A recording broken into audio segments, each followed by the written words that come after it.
it just reminded me, you know. On the telly last week, you see, there was this dead old comic picture, and all baddies was sat in a log cabin when all of a sudden the door opens and in walks this little skunk. Pow, wham, 2 seconds they'd all hopped it through windows, up chimneys, straight through floorboards. But you know, it's funny, I can't smell a thing myself. Oh, I don't know though. If you get a wind behind you, it could be pretty strong. Yeah, come on, all right. Let's get on what we're supposed to be doing, shall we? Which is stuck in these units. Don't kid me on, master. We know where you stand. Anyway, they go to 5th column, Mr. Summing, eh? In the pay of Moscow, 30 bob a week in a food parcel. Give a dog a bad name. Stan, what do you give a dog a bad name in this neighbourhood? I'm about to sting off the nearest post. Before you start feeling sorry for yourself, will you get 1 or 2 things in that thick head of yours? Before you walked on this site, there was 30 joiners and brickies working like the clappers. Now look at them. There's not a screw being driven in anger. Why? And your boss, my partner, Mr. Fairclough, he should be here, working, mucking in, but is he? No, he's over there arguing the toss. Again, why? You can't blame it entirely on him, though, can you? Look, Mr. Fairclough, I don't know if you're much of a reading man, but if you're familiar with the rhyme of the ancient mariner, you'll realise that he shot the albatross. Nowadays, we do things in a much more humane way. We have collective machinery, not guns. We don't take a man's life away from him. Only his living. He won't just walk into another job, you know. Well, that's his fault, isn't it? Do you mean to say that none of your tiller girls has ever done an accident or something now and again? Now and again, Mr. Fairclough. Now and again.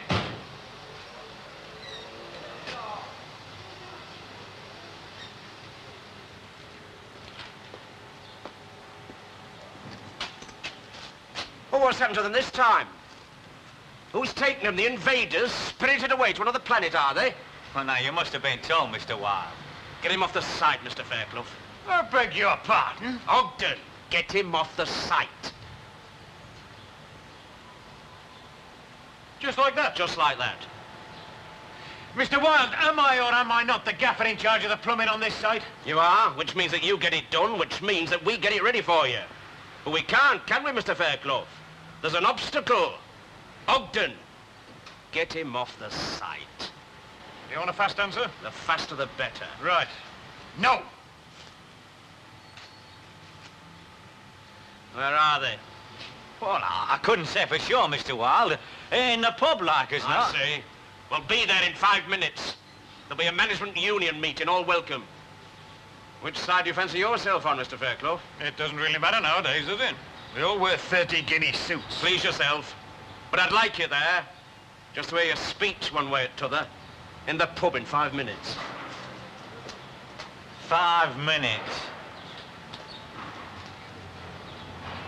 Because you are as numb as a pump, that is why. Ah, you might think so. And you might think so.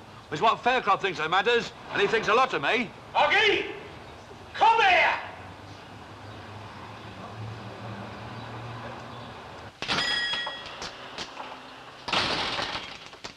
Bit of a smeller now. Only since you came in. What have you come in for? Something for your spots? You'll see spots, love, if I land you one. Talking of spots, you've been seeing a bit of Mr. Ray Langton, I'm told. That's right. I'm surprised. Oh, I don't know. He's not bad as fellas go. I didn't mean him. Meant you. I expected something better. Well, you're no judge, are you? Listen, you might mean all the world to him a month, but go and play in your own graveyard, eh? Oh, what? You coming round here? Yeah, we tear her out, no. Here you are, Charlie, love. Can I do anything for you, Lucille? No, thanks. I've done it myself. Just so you won't have a nervous breakdown and go even madder. I've got news for you. You can have him. With double stamps. There you are, sir. Oh, thanks, love.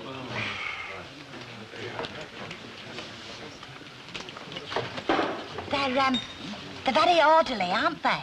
Well, it's early days yet, Mrs. Ogden, early days. They don't usually start club dancing until after the 4th pint. Oh, excuse me, missus. Is there any chance of keeping this bar private?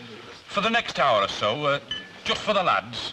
Well, of course, I can't refuse to serve a bona fide customer, you know. The law forbids it. But since the lads have honoured us with their patronage, very few customers have come through that door. And even when they have, they haven't stayed very long. So I shouldn't think that you'll be troubled. Ah, just what I was thinking. Hey, what do you want it private for, Henry Road? A meeting. Oh, yeah, what sort of meeting? Well, don't go shouting it to the papers, will you? A strike meeting. Mrs. Ogden, will you take charge of the bar for a moment? I think I'll ask Jack to tap another barrel. Hey, Godfrey. You what? Here. What you striking about then? Is it the incomes policy? No, love, a dead leg. A dead leg? Aye. Don't you mean a black leg? No, I mean a dead leg. You know how everything collapses when that fella bites on the chocolate bar? Oh, one of them, eh? Aye, one of them. Only this fella don't need to bite on anything. He just walks onto the site and... You don't have to tell me I've met him. Haven't we all? You've got me every sympathy. Thanks, love. Right, lads. Stand up. Come on in the select, will you? Because they're having a meeting. I know. We're involved. Oh, I say. Mr. Wilde, brothers, this is not a shop meeting in the usual sense of the word. More like a joint consultative committee meeting, called between certain interested parties to discuss a mutual problem. Now, I stand here as your shop steward. Mr. Wilde represents management, and Mr. Fairclough here is here on behalf of plumbing.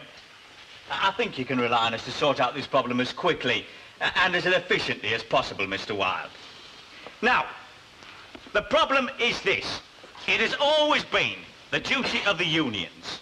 And when I speak of unions, I speak of each member, right through from individual member to Congress, to fight. I repeat, to fight. Incompetence.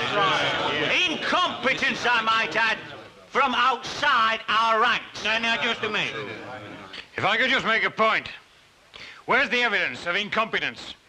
We woke on that site this morning, and before you can say Frank Cousins, you're talking about incompetence. Now, what incompetence? We don't mind your little jibes, Mr. Fairclough. We know what we know. We know, for instance, the difference between an asset and a liability. And every brother here assembled today is in no doubt whatsoever that a certain member of your gang is a 100% copper-bottomed liability. You've had some of this, haven't you? You what? Don't let it get you down, lad. And it's no use you talking about this morning, because we're not. Hey, let me put it to you this way. Now, look, if a little German fella with a lock of hair hanging over his forehead and a little tash was to walk through that door now and start handing out black shirts, would you remember, eh? Or would you decide, once bitten, twice shy? 'Cause that's what we've decided. And there speaks our collective voice. Gonna be our collective voice, then. I think it'd better be you, mate. I might get a bit fruity. Mr. Wilde, Mr. Barton, brothers, gentlemen.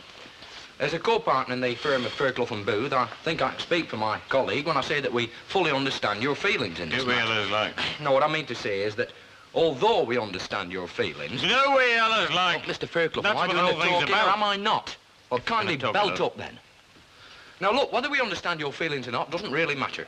What matters is this. The plumbing contract for this development is in the hands of our firm. And as far as we are aware, there are no restrictions in that contract as to who we shall or shall not employ. Here, here. And if Fairclough and Booth want to hire, they hire. And if they want to fire, they fire.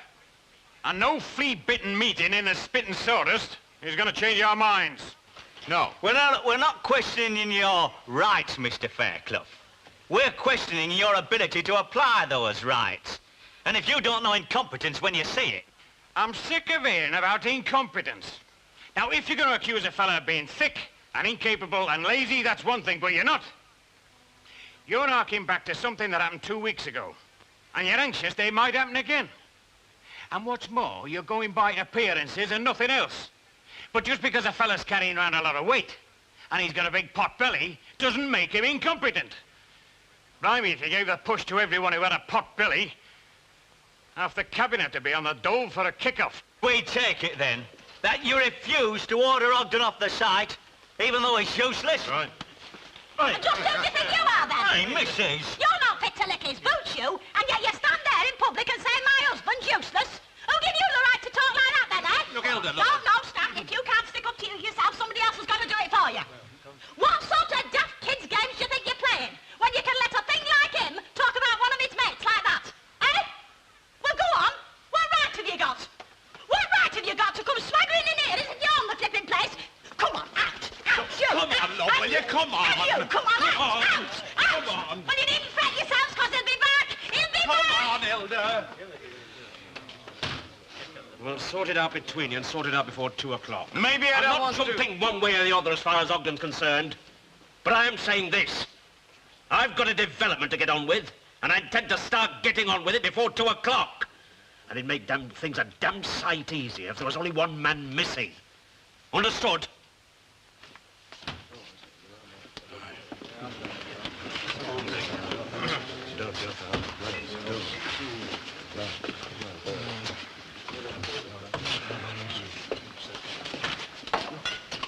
There's no like being in business on your own account, is there? Oh, hello. Oh, huh?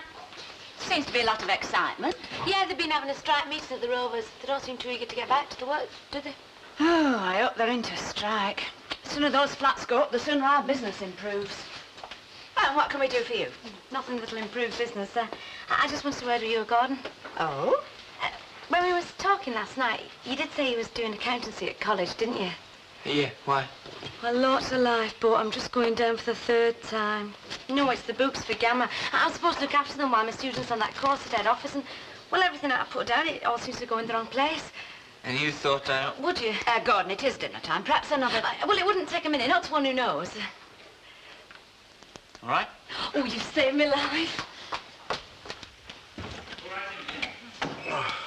Oh, hello, love. Got visitors, have we? Oh, it's only me, Mr. Clegg, and I'm not exactly welcome. Oh, no, you know that you're always welcome. What's the problem? You, Gordon, he's going to cook the books for me. Him? He couldn't boil water. Never mind cook the books. Well, let's have a look and sit yourself down. Thanks very much, Dad. Oh, well, that wasn't very polite, was it? Les, get on Talbotson's for me, will you? There's still no sign of that royal jelly, and here am I pushing it to Mrs. Walker. Yeah, that's quite all right, love. I'll see about that. And, well, now, that doesn't look right for a start. Oh, for crying out loud! Love, your dinner will be ruined. I'm sorry, do you mind some other time, perhaps? Yeah, well, perhaps it was a bit of a daft time to come, and I'll see you again. Yeah, I'll be in touch. Right, try.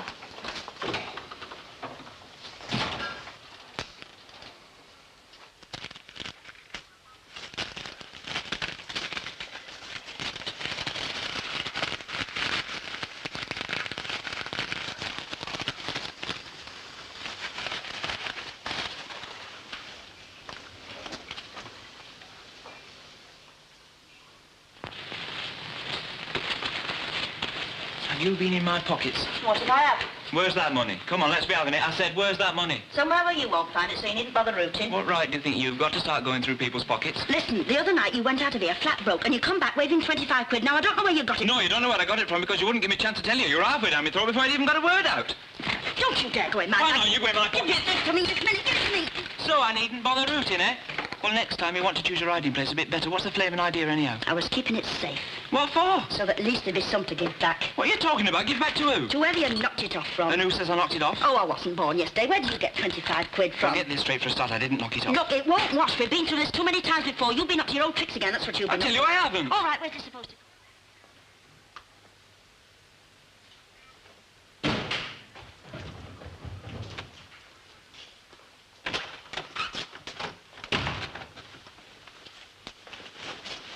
You don't change, do you?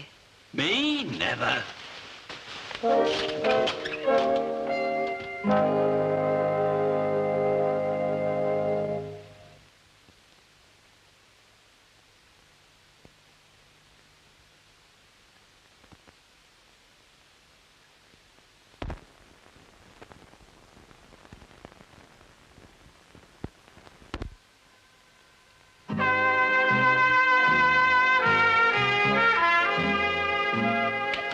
Thanks. Sorry, I can't let go. The bottom's dropping through. Oh, hang on now. This is things. Hey, get your arms out. Yeah? Well, go on. Oh, made it. What do you mean, made it? There's a couple of pounds of spuds lying in the street out there. Shall I pick them up for you? No, don't bother. I don't fancy them out of the gutter. I'll leave them to sprout, eh? Yeah. Well, thanks very much. Well, thank you. Me? It's what every fella's looking for, isn't it? A bird in lumber. Oh, you mean a damsel in distress? Aye, that and all. Well, I'm very grateful. So I'm not such a bad fella after all, am I? You said you were. You did. Me? Well, you made it more or less plain, any road. Last time I were here, over Lucille. Oh. Oh. Well, we can all make mistakes, can't we? Yeah. I better get the kettle on because Uncle Albert will be bringing the kids back soon. I hope you haven't crushed your papers or whatever. No, not so you notice. Are those the maisonettes? Yeah, inside drawings. They're fancy, aren't they? Yeah, marvellous. Well, they should be. They're going to cost the earth, these are. Can I have a proper look? Yeah, sure. Look, I'm due back now, but I could leave them with you. I mean, we shan't be needing them today. Oh, could you? Yeah, why not? Oh, thanks. I'd have to come back for them then, wouldn't I?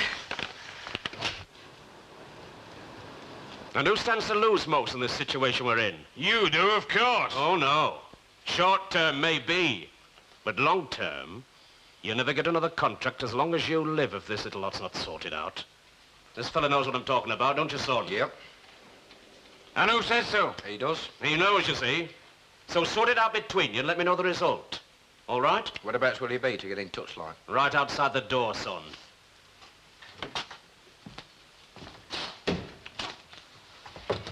Stan, come here.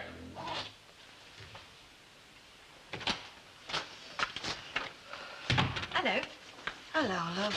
Oh, sometimes you wonder if it's all worthwhile. What? Trying to do something about it. About what? Time, love. Just time. Oh. Is Dennis in? Now, I was going to ask the very same question. Oh, I thought he might be back by now. Johnny, Hmm? he hasn't said anything to you about any of his mad little schemes, has he? No, of course not. He's not been backing horses or anything, has he? Over my dead body. Of course, he wouldn't have to tell you, would he? Well, of course he would. Yes, love, of course he would.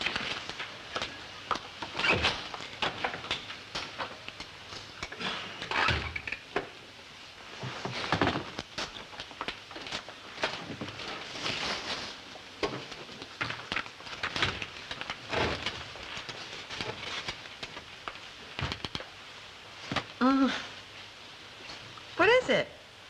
Open it and find out. Oh, Dennis, it's beautiful. What sort of stone is it? It's a zircon. Don't ask me how to spell it. Oh, Dennis, it's lovely. Yeah, and so are you. Come on, give us your finger. Oh, Dennis. Must have cost a fortune. Oh. Hi. Where are the kids? They're with Uncle Albert. Didn't seem to want to leave him when he brought them back from the zoo, so he's taken them there. Surprised they haven't outstayed their welcome. So listen, don't tell me the new maisonettes. Who do you scrounge this off? A visitor. Oh? Tell me more. I dropped off the shopping in the street and he came to the rescue. Who did? Those bathrooms are beautifully laid out, don't you think? Who was this Sir Galahad? Now, promise you won't hit the roof. Promises be damned. Who was he? Ray Langton. Oh, him. You know, I'm not sure that we've not misjudged him. He's changed. He was quite pleasant. You didn't leave any money lying around? Oh, Ken, that's a terrible thing to say. Terrible thing to have to say. I don't know you. Just because a comparative stranger gives me a helping hand in the street. You're not suggesting I'm jealous. Well, aren't you? Of Ray Langton? You're joking. Look, I've just got this bit of a job to do and I'll be right with you. I've had another go at it, but it just comes out different every time. Well, not everybody's cup of tea figures, are they? If I have to do it again, I'll come out in a rash. Please come and help me. Yeah, well, I'll just do this job first and I'll come along. 5 minutes back. Right? Right. Been keeping you company while I got back, you see? Oh, still talking big, are we? What have you come to knock off this time? A dozen cans of salmon? Only if they're giving stamps, William, love. Now, let's see. Last time he nicked a bottle of whiskey and Ken Barlow's school holiday fund, right? I knew you'd be pleased to see me. You're not surprised, then? They've told you the good news, have they? They gave me the warning, if that's what you mean. Hey, you're not thinking of running out on me, are you, love? How did he get? Hey, Ardy. Well, you must be flush, mate. Whose bank have you been robbing? Don't ask any questions. You won't get told any lies. Yeah, right. Well, just what's all this in aid of, then? I mean, what exactly are we drinking to? Well, if you must have somewhat to drink to, we're putting the bands up on Sunday. Fellas. Well, cheers, then. Good health. May I join in the general chorus? Cheers. Thanks very much, Mrs. Walker. That's a couple of quid, will you? I've left my brass into the pants. Hey, do you think I'm made of it? I've only got my coal, Mum. I'll pay you back Friday. I'm a drowning man. Why, what's up now? They sent me back to the yard to get themselves right with this lot. I've been sacrificed. I'm a victim. Ah, for all the means, he haven't shook. Ah, you're a tater. Look, I'll find someone else to drink. I don't fancy drinking with this lot. All right. All right. Somebody's round, is it? Yours, in my reckoning. Give him what he wants, Mrs. Walker, within reason, of course. All right. I'll have a pint tomorrow, Mrs. Walker. There we go again. You know, I didn't know they had an hairdresser in that class round here. I beg your pardon, dear? Your hair. It's real class styling, is that, Mrs. Walker? Oh, how very kind of you to say so. Well, I have a sister in the business, so I take an interest, you know. Really? What about her? Thanks very much. Oh, it's real class styling, is that? Suits you. How very kind. Mind your back. Oh, Lucille, dear, have you seen...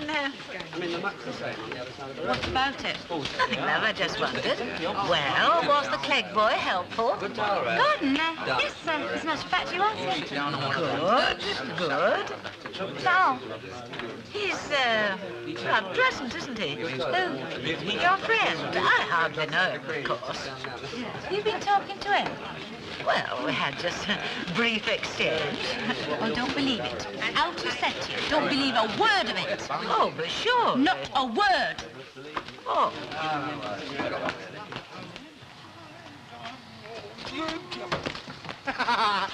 Hello, have you got your teeth out? Hey, you got the wrong door, mate. Come on. Where have you been? You've been drowning your sorrows, have you? Give us a kiss. Hey, I tell you what, 3 paces up there, 3 paces and you get into your elders. Go on, Humphrey. I'll see you. All right, all right. All right, I'm coming, I said. Oh. Yes? Mr. Tanner? Now, look, I know it's 10:30 at night, but do I look like Mr. Tanner? Mr. Dennis Tanner. I'm from his firm. Stevenson's the name. He's out. He will be back tonight, though. Yes, we are expecting. Would you like to come in and wait? No, thanks. Look, could you ask him to report to the office first thing? Yes, I will. It's rather important. Yes, I'll tell him, but... And if for any reason he can't, to ring me. He's got the number. Would you mind telling me... Thanks very much. Thank you.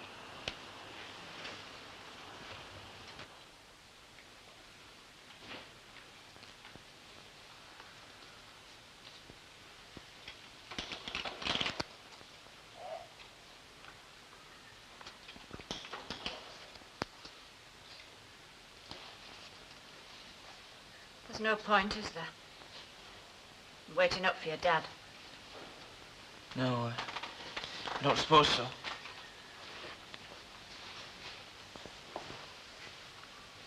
Cup of cocoa? Coffee. You're not asleep. I wouldn't get much anyway.